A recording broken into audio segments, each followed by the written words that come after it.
কোনো যুবতী নারীর এক রাতের মধ্যে বৃদ্ধা নারীতে রূপান্তরিত হওয়ার ঘটনা হয়তো কোনো রূপকথার গল্পে শুনেছেন, নয়তো কোনো সিনেমায় দেখেছেন।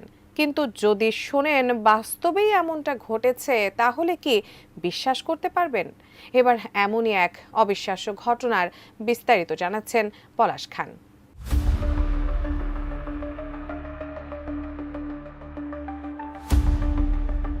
থি ফোং এর বয়স মাত্র ২৬ বছর। বাড়ি ভিয়েতনামের বেন ট্রি প্রদেশের গিয়ংট্রোম জেলায়। মেয়েটি দিব্যি সুখে সংসার করছিলেন, কিন্তু একদিন হঠাৎ তার সাজানো জীবনটা বদলে গেল।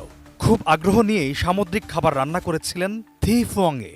সেই সুস্বাদু খাবার খেয়ে তিনি সহ পরিবারের সবাই বেশ তৃপ্ত ছিল। কিন্তু পরে অন্যদের কিছু না হলেও থি ফোং এর শরীরে অ্যালার্জি শুরু হয়। সারা দেহে চুলকানির কারণে রাতে ঘুমোতে পারলেন না তিনি। পরের দিন ঘুম থেকে উঠেই ডাক্তারের কাছে গেলে অ্যালার্জির ওষুধ দেওয়া হয় তাকে। কিন্তু এবার ঘটে আরো বড় বিপত্তি। ওষুধ খাওয়ার পর দিন নিজেকে আর চিনতে পারেননি থি। এমনকি স্বামী থানো তুয়েনও চিনতে পারলেন না নিজের স্ত্রীকে। স্বামী ভাবলেন, এত সকালে বাড়িতে এই বুড়ি কোত্থেকে এলো, তাও আবার তারই বিছানায় শুয়ে আছে। তাই চমকে উঠলেন বলে মনে হচ্ছিল থানোয়ের কাছে। কিন্তু পরবর্তীতে সব বুঝতে পেরে অবাক হন তিনি। তিনি বুঝতে পারছিলেন না তার যুবতী স্ত্রীর শরীরের চামড়া বয়স্ক বুড়ির মতো হয়ে গেল কিভাবে, তাও আবার এক রাতের মধ্যে।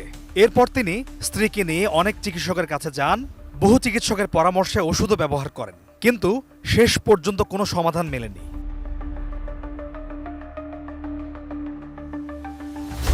সবশেষে আরোগ্য লাভের আশায় চীনা বিশেষজ্ঞের দ্বারস্থ হন তারা। বিশেষজ্ঞরা জানালেন, মাছে বিষ ছিল এবং সেটারই পার্শ্ব প্রতিক্রিয়াতে এমন অবস্থা হয়েছে।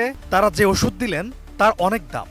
কিন্তু কয়েক মাস পার হলেও ধীর যখন আগের অবস্থা ফিরে এলো না, তখন বাধ্য হয়েই স্বামী তার স্ত্রীর বর্তমান অবস্থাকেই মেনে নিলেন। তবে এত দুঃখের মধ্যেও থি ফোং এর একটাই সান্ত্বনা, তার স্বামী তাকে ছেড়ে যাননি।